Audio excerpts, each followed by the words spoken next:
আমার বন্ধু যার কিনা প্রেজেন্টেশন দেওয়ার সময় হাঁটু কাঁপে। আমি জানি আপনাদের মধ্যে অনেকেরই আমার বন্ধুর মতো সমস্যা রয়েছে। তো আজকের ভিডিওতে আমি কিছু টিপস অ্যান্ড ট্রিক্স দেবো যেটা ইউজ করার মাধ্যমে আপনার প্রেজেন্টেশন স্কিল আপনি আরও এক ধাপ এগিয়ে নিয়ে যেতে পারবেন। প্রথমত আমাদের জানতে হবে এই যে আমরা ভয় পাই কিংবা আমাদের হাঁটু কাঁপে এইটা কেন হয়। ফার্স্ট অফ অল আমরা যখন প্রথম দিকে প্রেজেন্টেশন দিতে যাই তখন অবশ্যই এই জিনিসটা হবে, এটা স্বাভাবিক ব্যাপার। আর সেকেন্ড রিজন হলো আমরা মানুষের কাছে প্রেজেন্ট করতে ভয় পাই। লাইক আমার সামনে বড় একটা ক্লাউড যদি থাকে তার সামনে আমি নিজেকে প্রেজেন্ট করতে ভয় পাই, কিংবা আমার নিজের কথা তাদেরকে বলতে কনফিডেন্স আমি ফিল করি না। এই কারণে আমার এই সমস্যাগুলো হয়ে থাকে। সো এই সমস্যাগুলা আপনি ওভারকাম করার জন্য প্রথমে যে স্টেপটা নিতে পারেন সেটা হচ্ছে আপনার প্রস্তুতি নিতে হবে। ফর এক্সাম্পল, আপনি যে কোনো একটা টপিকের বিষয়ে প্রেজেন্টেশন দিতে যাচ্ছেন। ফার্স্ট অফ অল আপনার প্রস্তুতি নিতে হবে। প্রস্তুতিটা কীভাবে নেবেন? আপনি প্রথমেই আপনার সামনে যারা থাকবে, অডিয়েন্স যারা থাকবে তাদের স্টাডি করবেন। তারা কোন বয়সে, কোন এজের, তারা কি জানতে চায়, এই সকল জিনিস প্রথমেই স্টাডি করবেন। দেন আপনার যে টপিকটা আছে সেই টপিকটা আপনি ডিসাইড করবেন কিংবা দেখবেন। দেন ওইটার উপর ভালোভাবে স্টাডি করবেন, প্রপার নলেজ নিয়ে যাবেন, যাতে একজন মানুষ যদি আপনাকে কোশ্চেন করে আপনি ঘাবড়ে না গিয়ে সুন্দরভাবে ওই কোশ্চেনটার জন্য অ্যান্সার দিতে পারেন। অ্যান্ড আপনি চাইলে আপনি যে প্রেজেন্টেশনের কথাটা বলবেন ওইটা আপনার ফ্রেন্ড সার্কেলের মধ্যে কিংবা আয়নার সামনে 2 একবার প্র্যাকটিস করে নিতে পারেন। এক্ষেত্রে আপনার কনফিডেন্সটা একটু হলেও বিল্ড হবে। সেকেন্ড যে স্টেপটা আপনি ফলো করতে পারেন সেটা সুন্দর একটা ড্রেস আপনি পরতে পারেন। আমরা যখন সুন্দর ড্রেস পরি কিংবা ফর্মাল পোশাক পরি তখন আমাদের কনফিডেন্স লেভেল একটু হলেও বেড়ে যায়। এটা কিন্তু সায়েন্টিফিকভাবে প্রমাণিত। তো আপনি যখন এই যে ড্রেসটা পরবেন তখন একটু হলে আপনার কনফিডেন্সটা বাড়বে। সো এইটা কেন বাড়ে আমরা যদি একটু ভাবি। ফার্স্ট অফ অল আপনাকে যদি বলি, আপনার সাপোজ ধরেন আপনার জামার কোনো এক জায়গা থেকে ছেঁড়া আছে কিংবা একটা দাগ আছে। তো এখন আপনার বারবার মন ওইখানে যাবে যে আমার এরকম একটা দাগ আছে, তো মানুষ বারবার আমার দিকে তাকাচ্ছে কিনা বা ওই দাগের দিকে তাকাচ্ছে কিনা। তো আপনার মন কিন্তু সবসময় ওই দাগের দিকেই থাকবে কিংবা ওই যে পয়েন্টে আপনার ফল্ট রয়েছে ওইটার দিকেই থাকবে।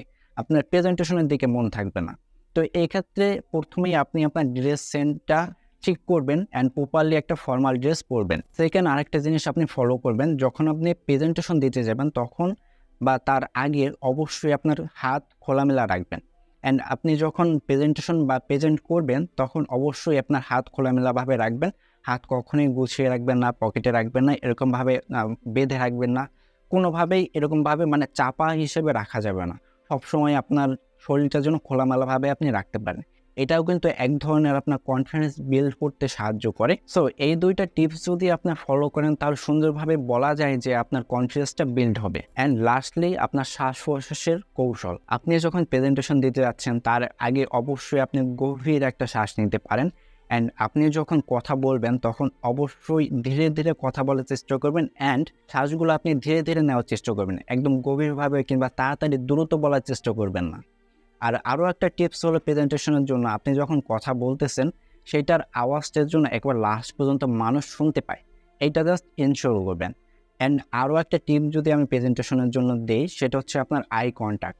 সাপোজ ধরেন আপনি প্রেজেন্টেশন দিচ্ছেন 100 মানুষের সামনে। এখন আপনি ধরেন যে কোনো একজনের দিকেই শুধু তাকিয়ে তারপরে যদি প্রেজেন্টেশনটা দেন তাহলে ওইটা সুন্দর হবে না। আপনি জাস্ট এদিক ওদিক বা সব দিকে তাকিয়ে কথা বলবেন। আপনার যদি আই কন্ট্যাক্ট করতে ভয় লাগে তাহলে আপনি একটা কাজ করতে পারেন, সেটা হচ্ছে আপনি 3টা সেট দাঁড় করিয়ে রাখবেন। কেমন সেটা? ফার্স্ট অফ অল আপনার ডান সাইডে একটা সেট দাঁড় করবেন বা ডান সাইডের একজন মানুষকে ফলো করবেন। দেন মিডলে একজন মানুষকে ফলো করবেন। দেন আপনি লাস্টলি আপনার যে বাম পাশের যে একজন মানুষ আছে এরকম একজন ফলো করবেন। অ্যান্ড আপনি কন্টিনিউয়াসলি যখন কথা বলবেন তখন এদের ফলো করবেন। প্রথমে আপনি বাম সাইডেরটা নিলেন, দেন ডান সাইডে নিলেন, দেন আপনি সামনের জনের দিকে তাকালেন, দেন আবার বাম সাইডে নিলেন। এরকমভাবে বারবার কন্টিনিউয়াসলি আপনার আই কন্ট্যাক্টটা মেনটেন করার চেষ্টা করবেন। এইটা আপনার প্রেজেন্টেশন স্কিলটা খুব সুন্দরভাবে এনহান্স করবে। সো আশা করছি আজকের ভিডিওর মাধ্যমে আপনি বুঝতে পারছেন যে আপনার কনফিডেন্স কীভাবে বিল্ড করবেন। দেন প্রেজেন্টেশনের কিছু টিপস অ্যান্ড ট্রিক্স আপনি জানতে পারছেন। তো এই সকল বিষয় যদি আপনি ইউজ করেন তাহলে আমি আশা করছি যে আপনার প্রেজেন্টেশন দেওয়ার স্কিল আরও বেশি এনহান্স হবে। তো এরকম যদি আরও ভিডিও আপনি দেখতে চান তাহলে অবশ্যই আমাদের চ্যানেলটা সাবস্ক্রাইব করে রাখবেন। অ্যান্ড নেক্সট যে আপনি কোন টপিকে ভিডিও চাচ্ছেন সেটা অবশ্যই কমেন্ট বক্সে জানাবেন। সবাই ভালো থাকবেন, সুস্থ থাকবেন।